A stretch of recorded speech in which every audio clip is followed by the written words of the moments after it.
केही कथित स्वघोषित बौद्धिक भनाउँदा साथीहरू बेला बेला फेसबुकमा टुच्च हान्छन्। श्रमदानले देश बन्ने हो, श्रमदानले देश कसरी बन्छ भन्दै हामीलाई खिसिटिउरी गर्छन्। ए बाबा, मेयर हर्क साम्पाङले श्रमदानको अभियान किन चलाए भन्ने कुरासम्म थाहा छैन भने कान खोलेर सुन, म प्रश्न पारिदिन्छु।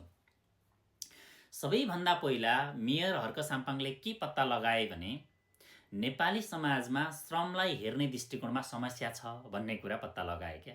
आजसम्म बौद्धिक भनाउँदाहरूले, अभियान्ता, ठुलै अभियन्ता हुँ भन्नेहरूले, म ठुलै नेता हुँ भन्नेहरूले यो कुरा पत्ता लगाउन सकेका थिएनन्। यो मेयर हर्क साम्पाङले पत्ता लगाए।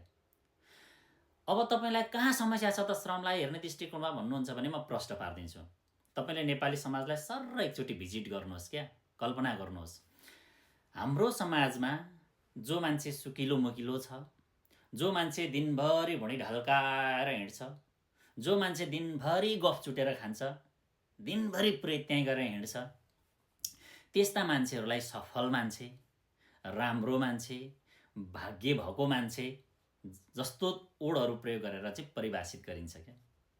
जो मान्छे लुगा सिलाउँछ, जो मान्छे दिनभरि धुलै मैलै हिँड्छ, जो मान्छे औजार